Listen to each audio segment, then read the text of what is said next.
Obrigado. Você faria o meu funeral?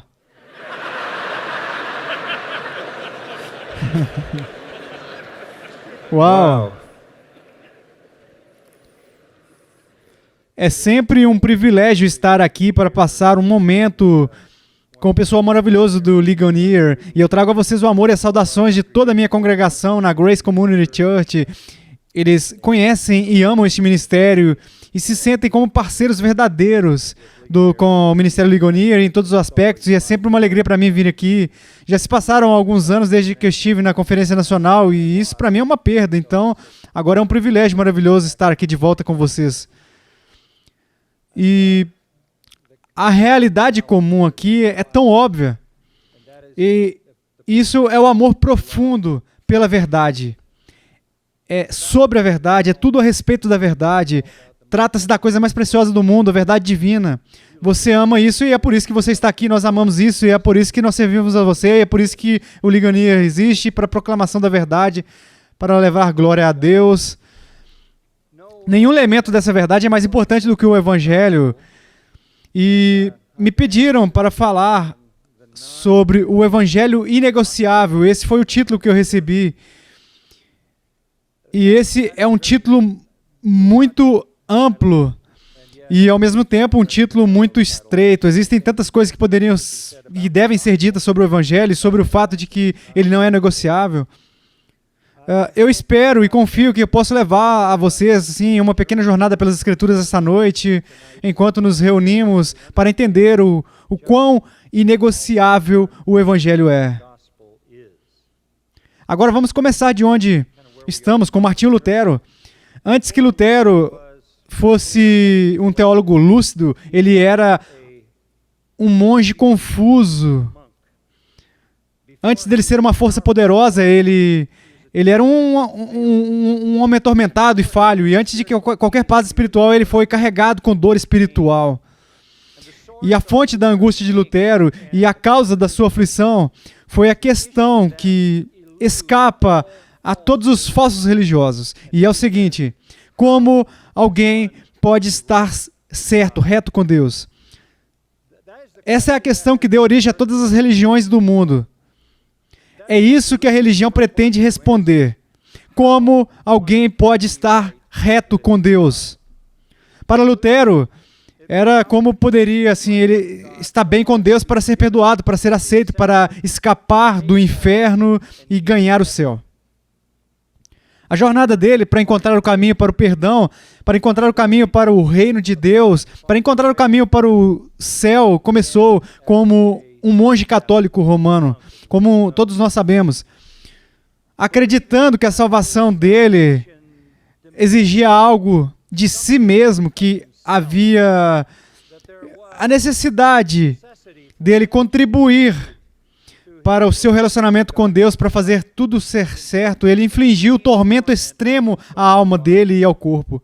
Eu cito Lutero: eu me atormentava, me torturava, eu orava, jejuava, mantinha vigílias e sentia muito frio. O frio foi suficiente para me matar, assim, eu infligi uma dor. Eu senti uma dor como nunca, eu infligia dor como nunca. De novo, a tortura autoimposta por Martinho Lutero ao longo, assim, do tempo, com as suas atividades acadêmicas, juntamente com seus sacramentos, juntamente com as peregrinações e as outras privações às quais ele se entregou, trouxeram a ele absolutamente nenhum descanso, nenhuma paz. Tudo o que eles fizeram foi escalar um tormento. A realidade era muito clara para Lutero: ele estava por natureza e comportamento como um pecador, e Deus era por natureza e comportamento santo, e o abismo era infinito. Era infinito. Lutero estava convencido de que esse abismo era tão vasto que nenhum pecador poderia agradar a Deus. Nenhum pecador poderia agradar a Deus. Ele começou a se sentir assim como se Deus fosse cruel, e ele passou a odiar a Deus. Aqui estão suas próprias palavras: eu não amei. Sim, eu odiava a Deus, o Deus justo, que pune pecadores e que secretamente, se blasfemamente assim, certamente murmurando muito, eu estava com raiva de Deus. E eu disse que não basta ser um pecador miserável, eternamente perdido pelo pecado original, ser também esmagado pela lei do decálogo, sem ter Deus acrescentando a dor pelo Evangelho e também pelo Evangelho nos ameaçando com sua justa ira. Assim ele disse, eu me enfureci com uma consciência feroz e perturbada. A pergunta aqui, onde está essa fúria? Está nas profundezas do cristianismo contemporâneo. Onde está essa ira? Martinho Lutero teria encontrado companhia com um personagem bíblico, com o nome de Jó. Vá para o 9º capítulo de Jó, e nós vamos passar um momento por ele. O 9º capítulo de Jó começa. Então Jó respondeu e disse, na verdade, sei que assim é, porque como pode o homem ser justo para com Deus? Jó pode muito bem ser o livro mais antigo da Bíblia, mas certamente ele faz a pergunta mais antiga. Como um homem pode estar certo com Deus? Essa foi a pergunta de Jó. Se você voltar por um momento ao capítulo 7, Jó está debaixo de coação inconcebível. Embora seja um homem declarado irrepreensível, justo e temente a Deus, que evita o mal. No entanto, todos conhecemos a história do seu sofrimento. Ele está tentando descobrir por que tudo isso está acontecendo. No versículo 11 do capítulo 7, quero ler um pouco disso porque a palavra de Deus sobre isso é melhor do que qualquer coisa que eu pudesse dizer. Por isso não reprimirei a boca. Ele fala como Lutero, falarei na angústia do meu espírito, queixar-me-ei na amargura da minha alma.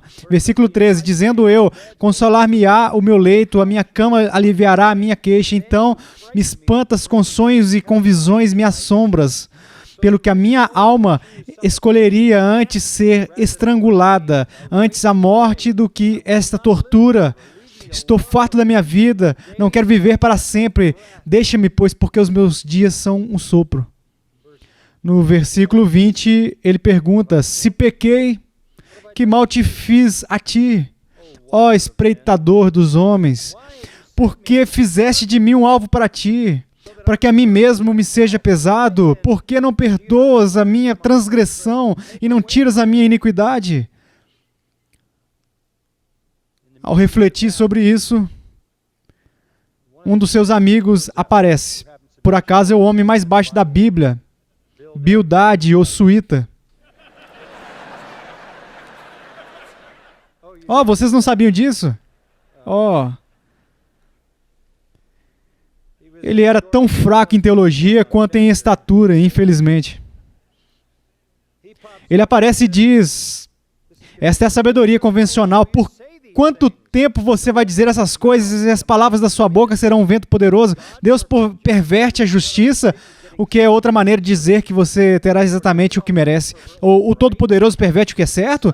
Se seus filhos pecaram contra ele, então ele os entregou ao poder da sua transgressão. Se você buscasse a Deus e implorasse a compaixão do Todo-Poderoso, se você fosse puro e reto, certamente agora ele se levantaria por você e restauraria o seu estado de justiça. Tudo o que é preciso é que você seja puro. Essa é a resposta religiosa padrão.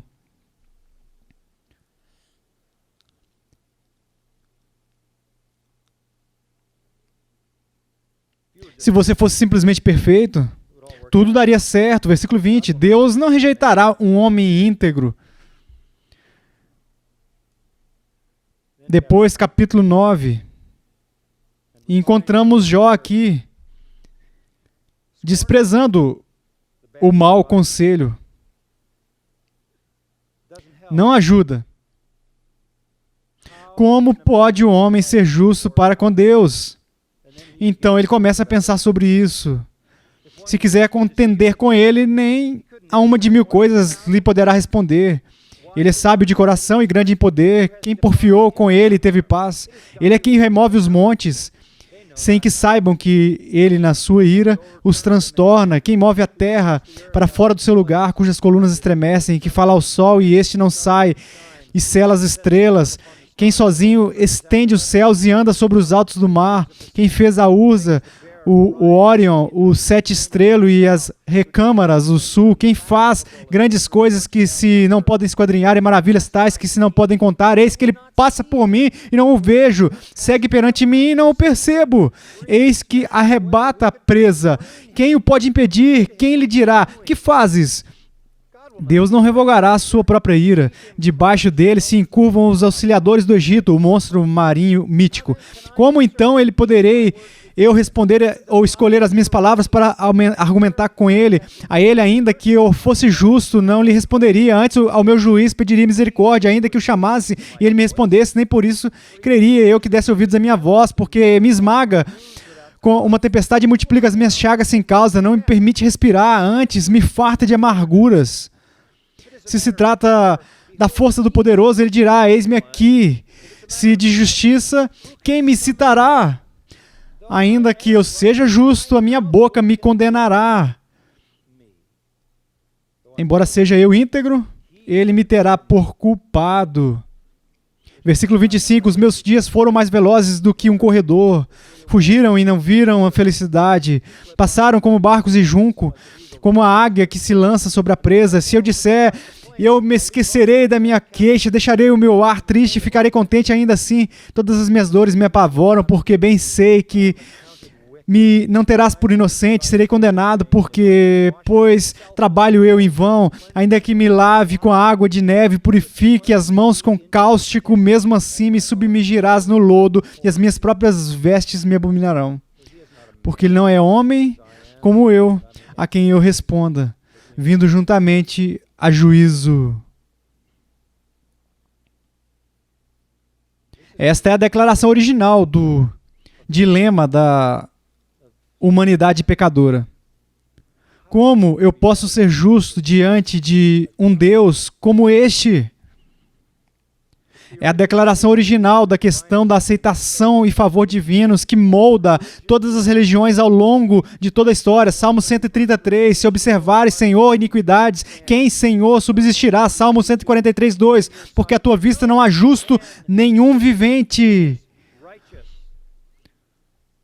Miqueias 6,6, com que me apresentarei ao Senhor e me inclinarei ante o Deus excelso, virei perante ele com holocaustos, com bezerros de um ano, agradar-se-á ao Senhor de milhares de carneiros e de 10.000 ribeiros de azeite, darei o meu primogênito pela minha transgressão, o fruto do meu corpo pelo pecado da minha alma, devo queimar o meu bebê como aqueles que adoram Moloque. Como posso estar bem com Deus? Como posso escapar da culpa? Como posso escapar da morte? Como posso escapar da punição? Como posso receber perdão? Onde vou encontrar o caminho para a reconciliação que leva à vida eterna no céu?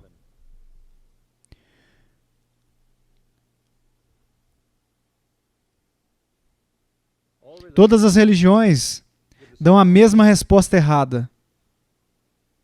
Por suas obras, por sua moralidade, por sua religiosidade, por seu ritual, pela sua cerimônia.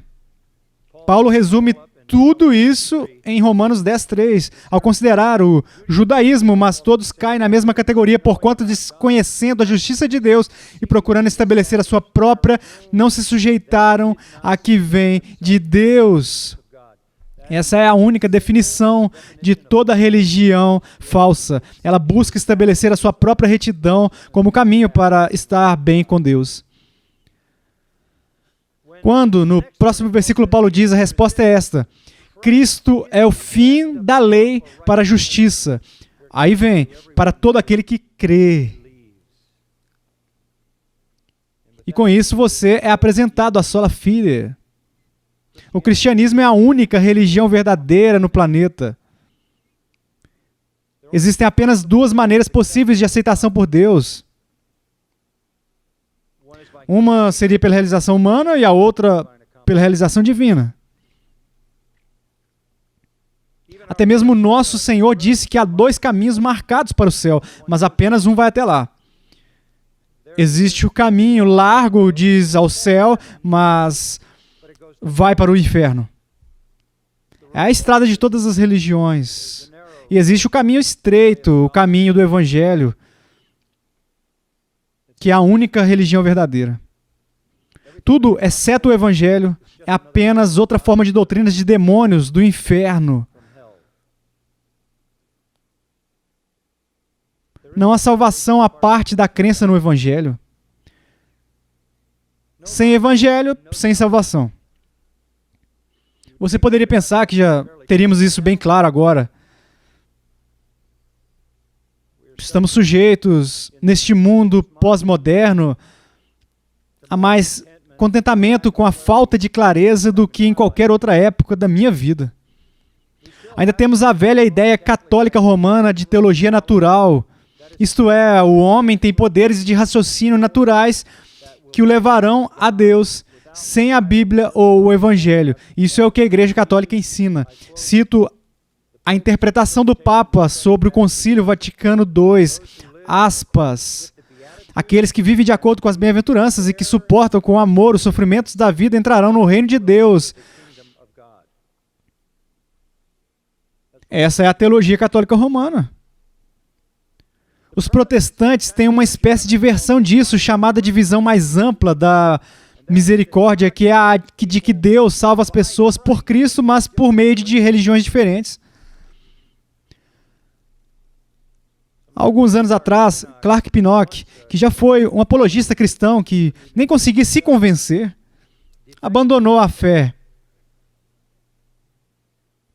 E Pinnock escreveu: Deus tem mais coisas acontecendo por meio da redenção do que o que aconteceu na Palestina do primeiro século. Uma versão um pouco mais atualizada disso é Raymond Panikkar, que escreveu um livro chamado O Cristo Desconhecido do Hinduísmo. Aqui está uma citação desse livro. É por meio do sacramento do hinduísmo, por meio da mensagem de moralidade e uma boa vida, é através do hinduísmo que Jesus Cristo salva.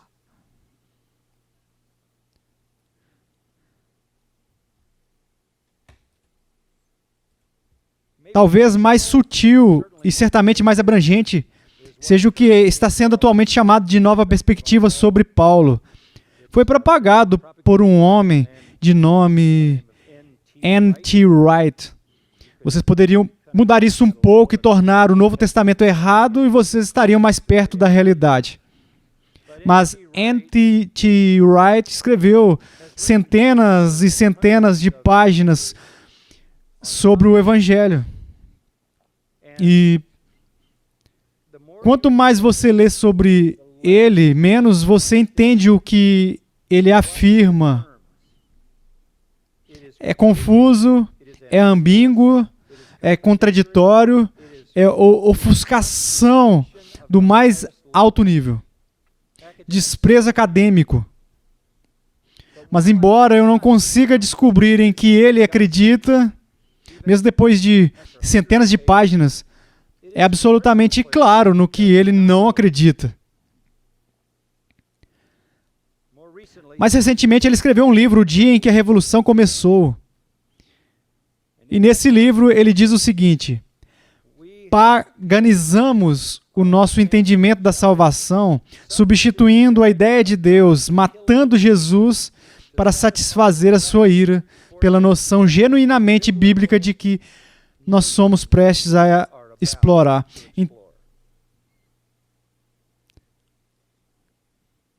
Então, todos nós que cremos na morte substitutiva de Cristo na cruz, temos adorado uma perversão paganizada da verdade bíblica, agora para ser esclarecida por ele.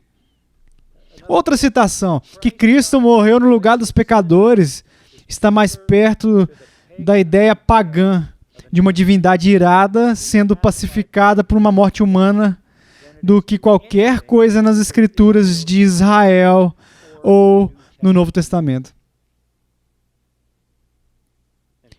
Fecha a citação. Ele tem certeza do que rejeita. Ele rejeita a expiação substitutiva de Cristo. Ele rejeita a imputação. Ele rejeita o Evangelho. Ele diz, adorar a Deus como alguém que justifica por intermédio do sacrifício da imputação é um absurdo. Aqui está uma citação. Se usarmos a linguagem do tribunal, não faz sentido dizer que o juiz imputa, concede, lega, transmite ou, de outra forma, transfere a sua justiça para o autor ou o réu. A justiça não é um objeto, uma substância ou um gás que pode passar pelo tribunal.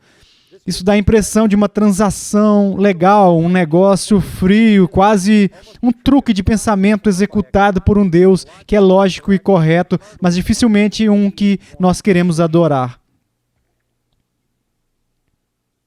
A Christianity Today o identificou como um dos 5 teólogos cristãos mais importantes dos nossos dias. E ele diz mais, ninguém será justificado até chegar ao céu. Outra negação dolorosamente clara está nessas palavras.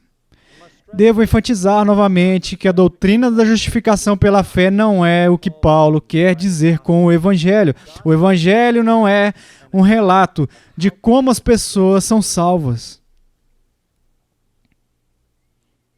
Eu não tenho ideia em o que ele acredita, mas eu sei bem o que ele não acredita. E ele diz que não acredita no Evangelho, não acredita que o Evangelho é um relato de como as pessoas são salvas, apesar do fato de que 1 Coríntios 15, 1, 2 diz, irmãos, venho lembrar-vos o Evangelho que vos anunciei, o qual recebestes e no qual ainda perseverais, por ele também sois salvos.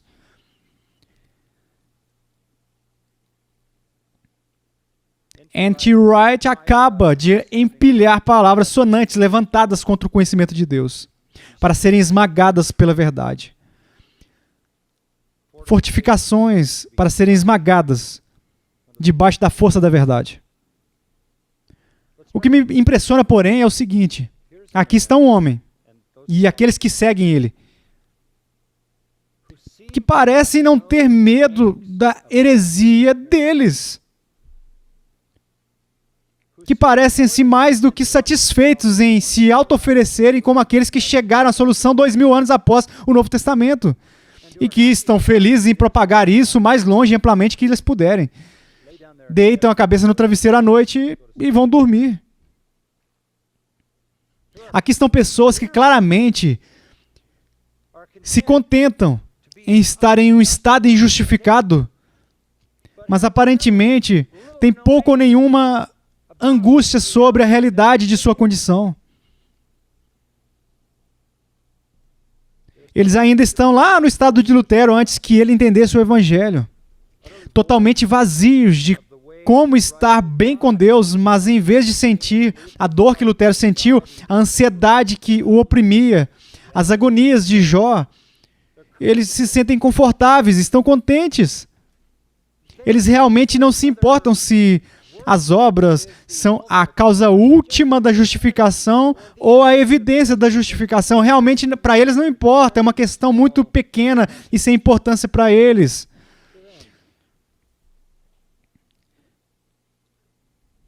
Ser herege é uma coisa, ser um herege confiante e feliz é outra bem diferente.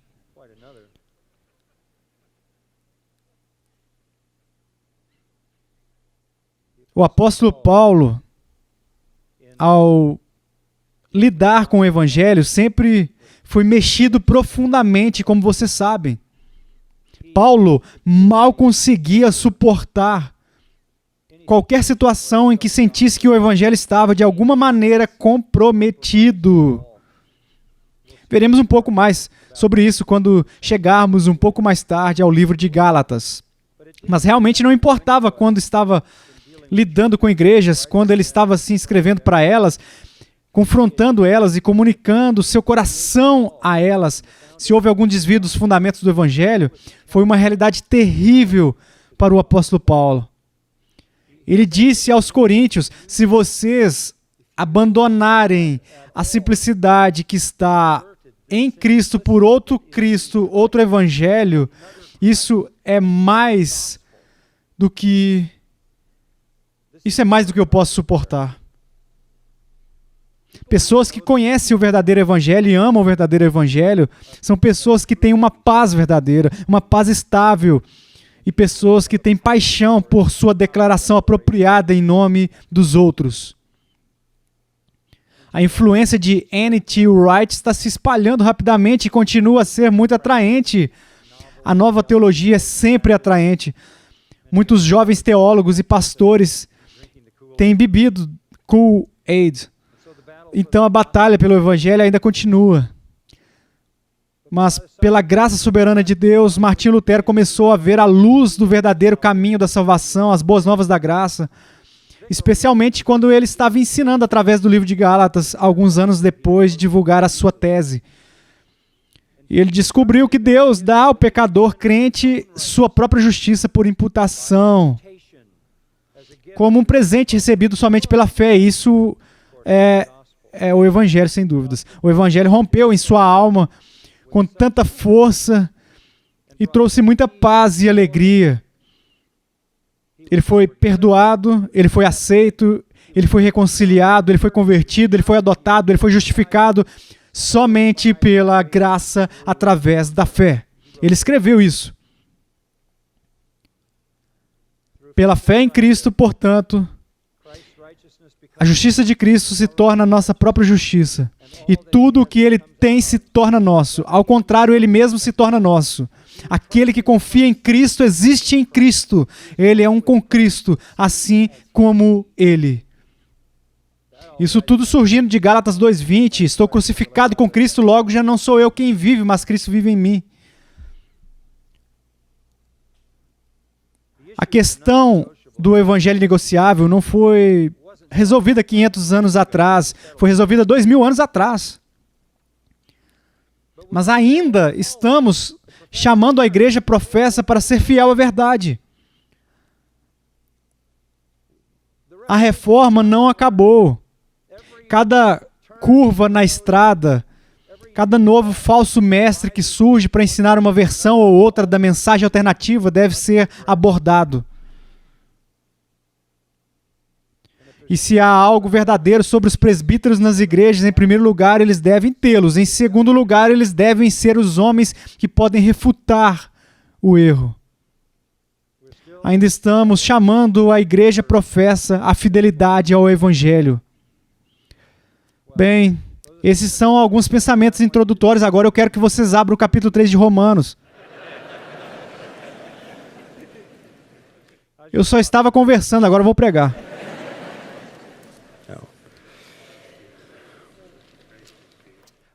Eu não quero dizer algo que vocês não saibam, mas apenas reafirmar o que todos nós conhecemos e amamos. Vamos retomar em Romanos 3:19. Ora, sabemos que tudo que a lei diz aos que vivem na lei, o diz para que se cale toda a boca e todo mundo seja culpável perante Deus, visto que ninguém será justificado diante dele por obras da lei, em razão de que pela lei vem o pleno conhecimento do pecado. Mas agora sem lei se manifestou a justiça de Deus, testemunhada pela lei e pelos profetas. Justiça de Deus mediante a fé em Jesus Cristo, para todos e sobre todos os que creem, porque não há distinção, pois todos pecaram e carecem da glória de Deus, sendo justificados gratuitamente por sua graça, mediante a redenção que há em Cristo Jesus, a quem Deus propôs no seu sangue como propiciação mediante a fé. Teremos que parar por aqui. Todos nós entendemos o livro de Romanos, do capítulo 1:18 ao capítulo 3:20 que acabei de ler. Paulo afirma que ninguém é justo para com Deus, nem os judeus que tinham a lei, nem os gentios que não tinham a lei escrita, mas tinham a lei de Deus escrita em seus corações. Ninguém é justo com Deus, para que se cale toda a boca. Este é o versículo 19. Essa é uma declaração muito definitiva para que se cale toda a boca. O versículo 19 diz cada boca, todo o mundo seja culpável perante Deus. sem defesa, sem desculpa. Todos são considerados culpados diante de Deus. O remédio não está na lei, porque pelas obras da lei, nenhuma carne será justificada aos seus próprios olhos, aos seus olhos.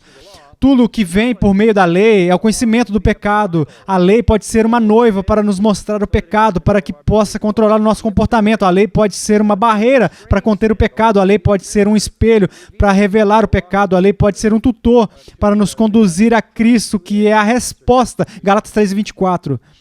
De maneira que a lei nos serviu de aio para nos conduzir a Cristo, a fim de que fôssemos justificados por fé. Gálatas 3:21. Se fosse promulgada uma lei que pudesse dar vida à justiça, na verdade, seria procedente de lei. Nesse mesmo versículo, eu estava lendo o comentário de Lutero. Isso é o que Lutero disse, comentando em Gálatas 3:21. Aqui Paulo está dizendo que nenhuma lei por si mesma é capaz de dar vida, ela apenas mata. Portanto, as obras que são feitas mesmo de acordo com a própria lei de Deus não nos justificam diante de Deus, mas nos tornam pecadores. Eles não pacificam a ira de Deus, mas a acendem. Elas não obtêm a justiça, mas a impedem. Eles não dão vida, mas matam e destroem. Portanto, com essas palavras, Paulo ensina claramente que a lei em si mesma não justifica, mas tem exatamente o efeito oposto. Que descoberta surpreendente deve ter sido para Lutero, que passou a vida toda debaixo de um sistema de leis. Gálatas 3:10 diz que todos os que estão debaixo das obras da lei estão debaixo de maldição. Todos quantos estão debaixo das obras da lei estão debaixo de maldição. Tudo o que a lei faz é condenar você. Deixa eu explicar algumas coisas que vocês precisam entender a respeito da lei. A lei requer atitudes e comportamentos opostos aos desejos naturais do coração humano. Exige afetos não naturais. Exige atitudes odiadas e comportamentos odiados. A lei vai contra a vontade natural. Em segundo lugar, as exigências que a lei faz não são apenas contra a vontade do pecador, mas estão além da capacidade do pecador, de modo que o pecador é relutante e incapaz. Em terceiro lugar, a lei exige perfeição absoluta, não aceitando nada menos o tempo todo. Perfeição sem desculpas, o tempo todo. Em quarto lugar, a lei não aceita nenhum pagamento parcial por violações. A lei não oferece restituição nem restauração. Nenhuma ação boa apaga as ações ruins.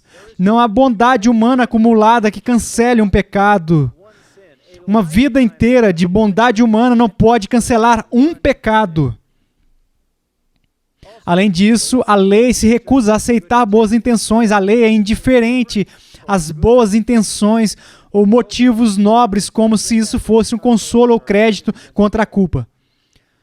Além disso, a lei não oferece alívio do peso da responsabilidade.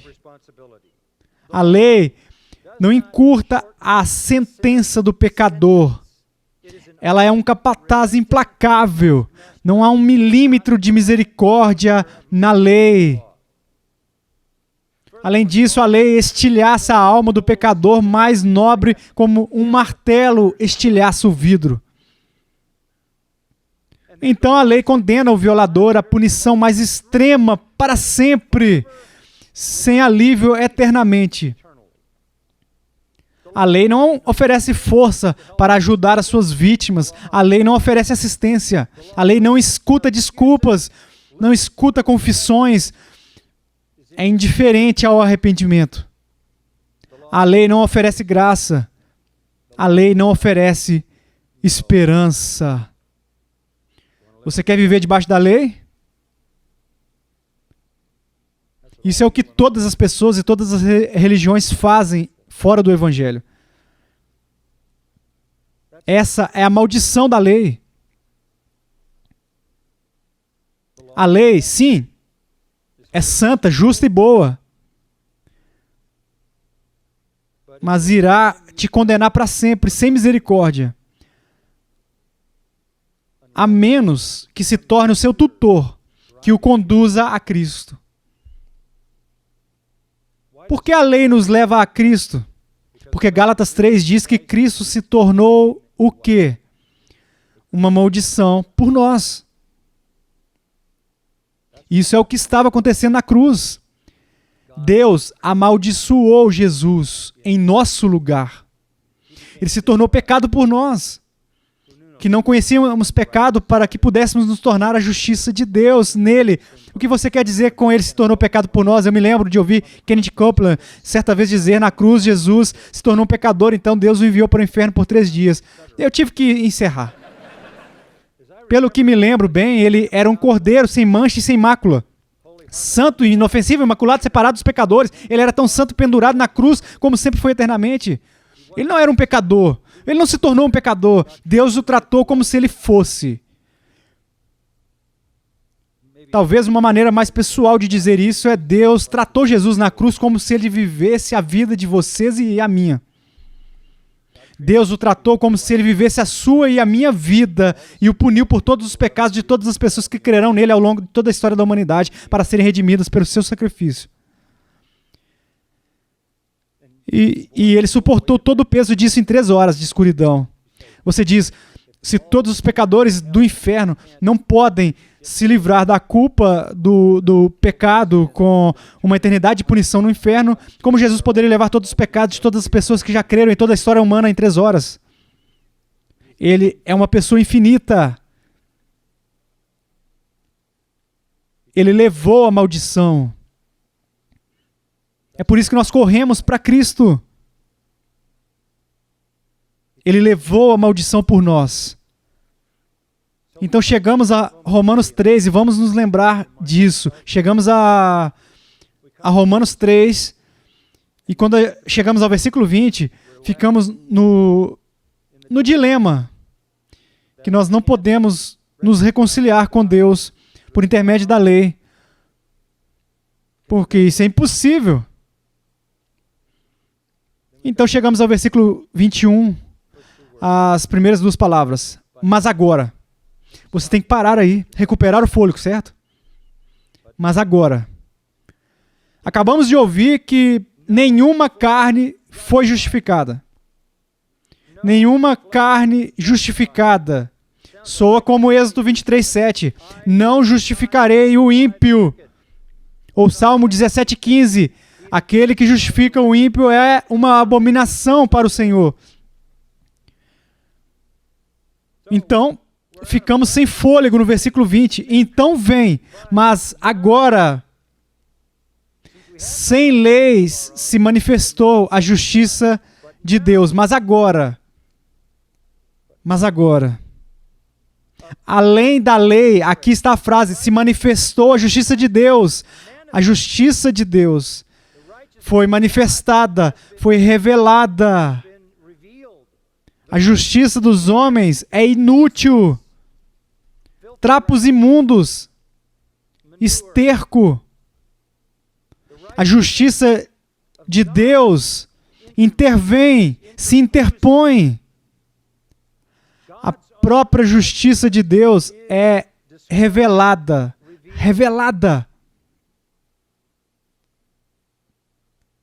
Horácio, poeta romano, estava dando orientações para os escritores que escreviam tragédias para o teatro. E um dos versos do seu conselho foi retomado por Martinho Lutero em algum ponto do caminho. Isso é o que Horácio, poeta romano, supostamente disse: não traga um Deus para o palco, a menos que o problema exija um Deus para resolvê-lo. Bom conselho se você está escrevendo uma tragédia. Lutero disse: este é um problema que exige um Deus para resolvê-lo. Eu amo Isaías 45:8.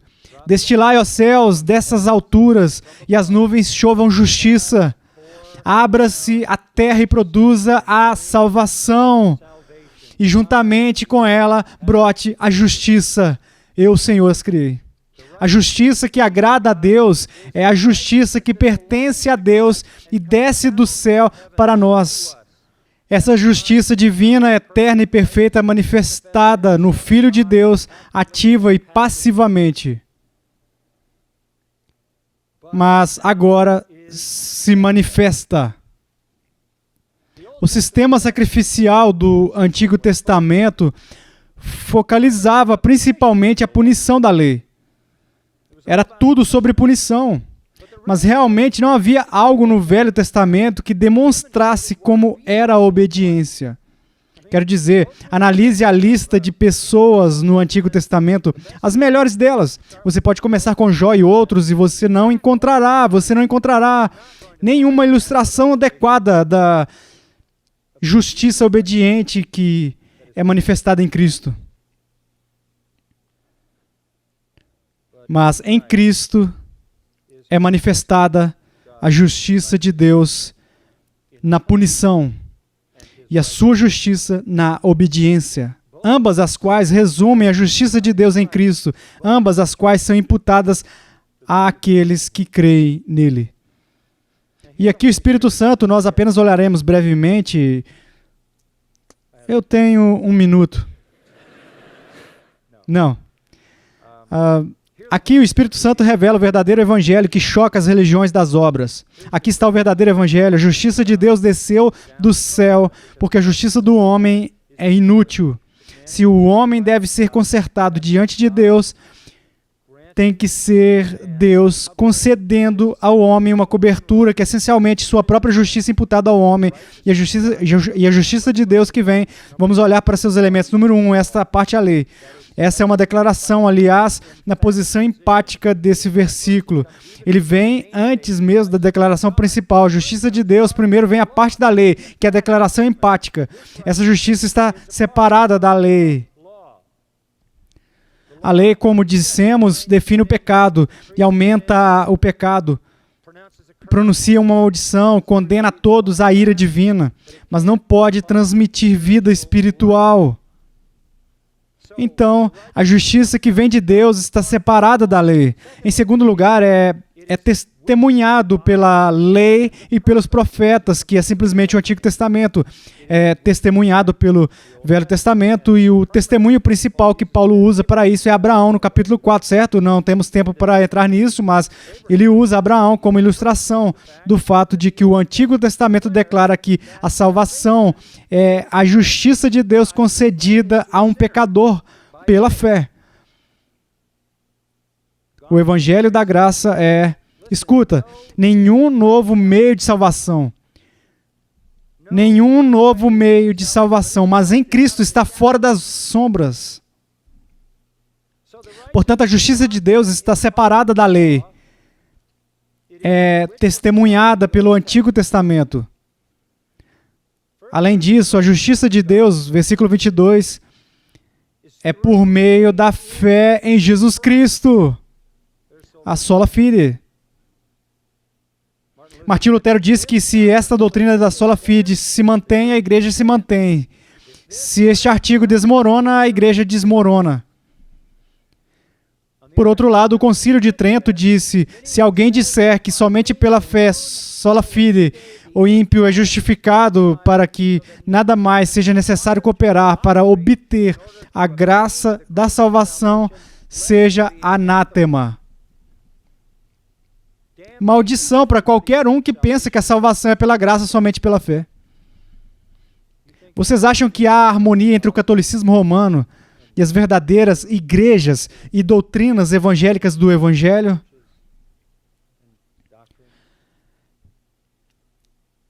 Nenhuma. É por intermédio da fé, e podemos ilustrar isso de várias maneiras. Joseph Alleine, escrevendo em 1688, escreveu uma mensagem maravilhosa chamada Um Alarme para os Não Convertidos, e falou sobre o que é essa fé. Ele diz: o convertido sadio pega um Cristo inteiro e o leva para todos os interesses e propósitos, sem exceções, sem limitações, sem reservas. Ele está disposto a ter Cristo em qualquer condição. Ele está disposto a ter o domínio de Cristo, bem como a libertação de Cristo. Ele diz como Paulo: Senhor, o que quer que eu faça, Qualquer coisa, Senhor, Ele o envia a Cristo para estabelecer suas próprias condições. Final da citação. É esse tipo de fé. Tome sua cruz. Siga-me. Assim, a justiça de Deus desce, é imputada a nós a parte da lei revelada no Antigo Testamento e recebida pela fé. Em quarto lugar, é sem distinção. É sem distinção. Leia o versículo 22 novamente. Porque não há distinção entre quem e o quê? Entre judeus e gentios. Entre qualquer período de tempo na história da humanidade.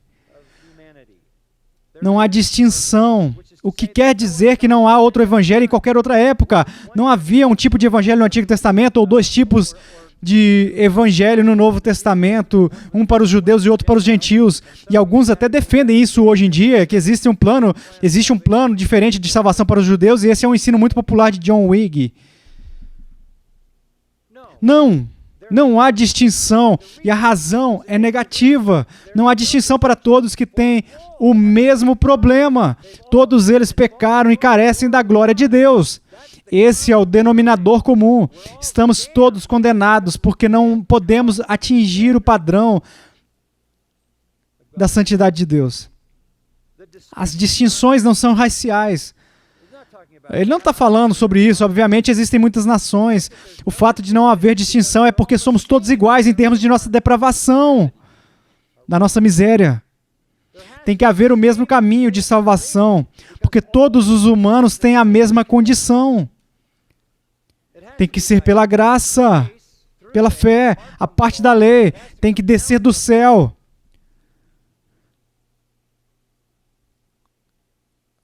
João 10, quando Jesus disse que eu tenho ovelhas de outro aprisco, ele não está falando sobre alienígenas em algum planeta. Ele está falando sobre os gentios.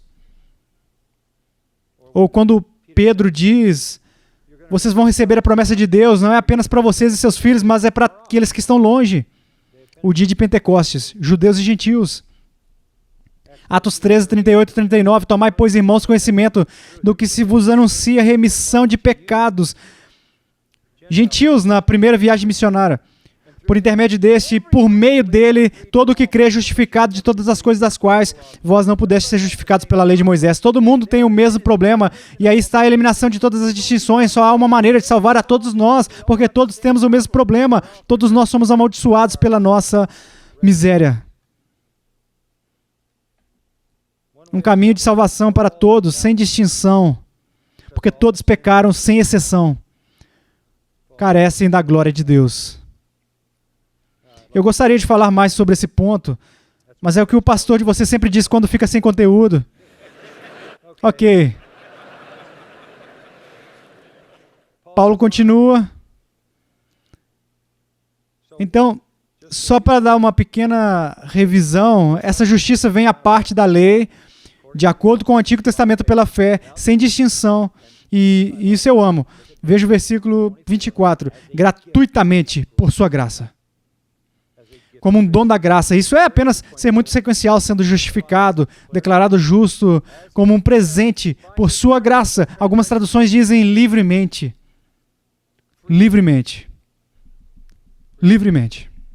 Esse mesmo termo é usado em João 15, 25, onde Jesus diz, odiaram-me sem motivo. É usado em Gálatas para não significar nada. Graça, a palavra charis, que aparece 100 vezes no escrito de Paulo, justificado para ser declarado justo com Deus pela graça. A parte da lei, segundo o Antigo Testamento, pela fé, sem distinção, como um dom da graça. Por quais meios? O próximo ponto, número 6, em meu pequeno esboço, por meio da redenção que está em Jesus Cristo. É o que diz no final do versículo 24. Mediante a redenção que há em Cristo Jesus, a quem Deus propôs no seu sangue como propiciação. Então, ele termina dizendo pela fé. Isso é apenas pela fé. E Paulo, ele está simplesmente assim, nos guiando através do Evangelho. Como um homem pode ser justo com Deus? Lutero implorou, como posso ser justo contigo, Senhor? O Novo Testamento responde. A justiça de Deus é declarada, disponibilizada a parte da lei, segundo as Escrituras, recebida pela fé provida para todos, dada gratuitamente pela graça, comprovada pelo sangue de Jesus Cristo. Agora, isso me leva ao meu título, o Evangelho Inegociável. Abra em Gálatas.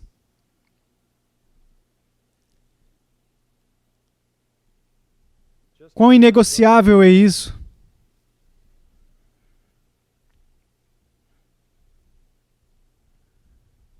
Gálatas 1. Por uma questão de tempo, veremos o versículo 6.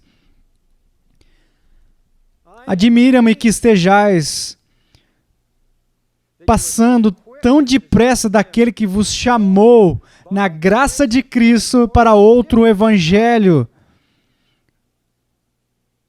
o qual não é outro senão que há alguns que vos perturbam e querem perverter o evangelho de Cristo.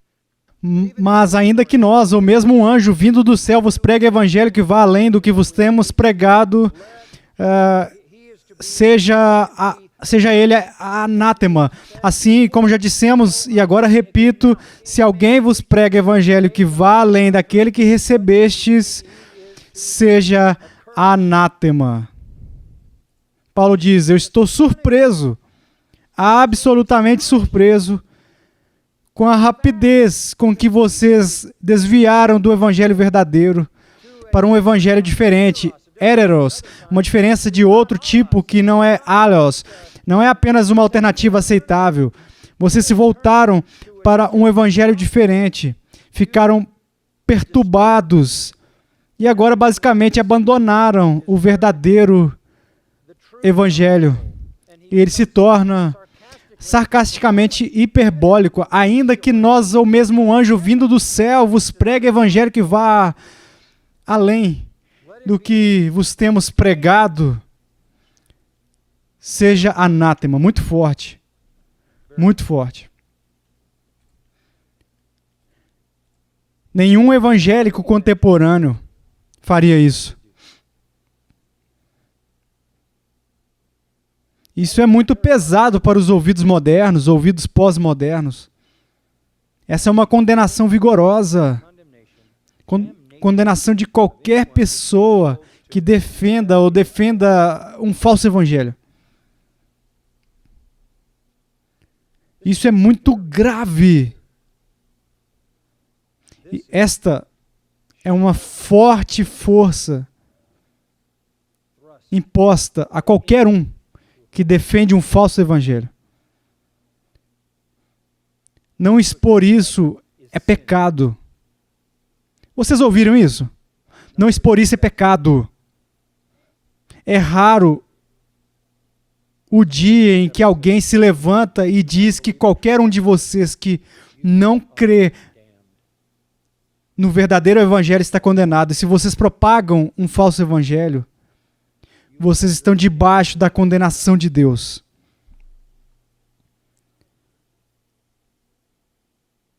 Olha, Paulo sempre foi muito gracioso quando as pessoas o atacaram, mas nunca quando eles atacaram o evangelho.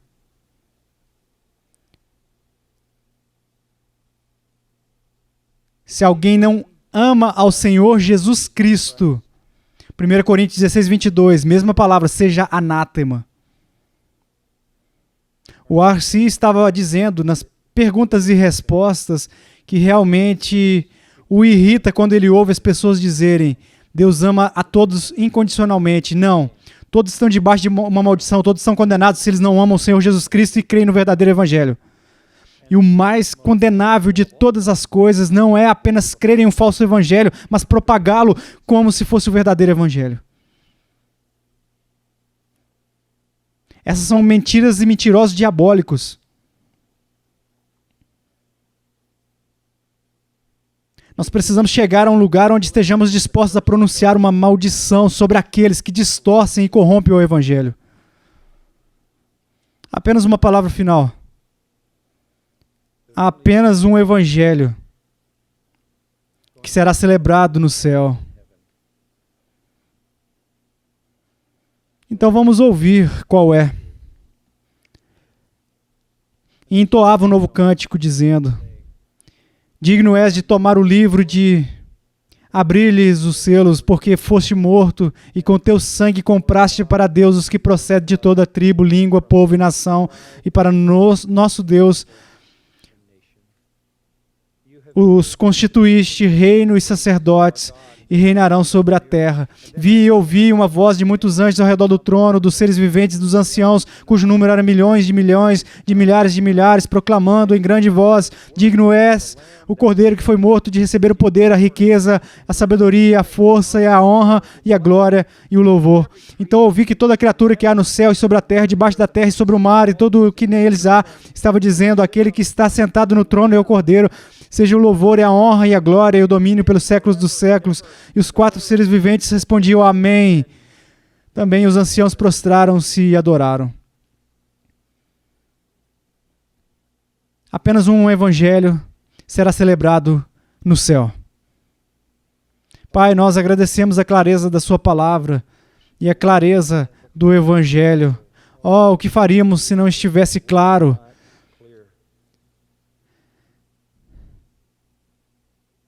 Agradecemos que seja tão claro, indefinidamente, continuamente, pela graça, pela fé, a parte da lei, a justiça de Deus imputada a nós, concedida a nós, de uma maneira que nós somos indignos.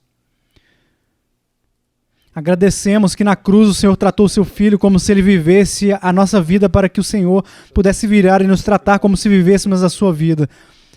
O Senhor imputou o nosso pecado a Ele e a justiça dEle a nós. Glória de todas as glórias. Nós somos indignos, seremos sempre indignos, mas cada vez mais cheios de gratidão por uma graça tão abundante e incompreensível graça. Sejamos fiéis em proclamar a verdade e condenar o erro que blasfema o seu santo nome. Nos use para esse fim, oramos, para a sua glória. Amém.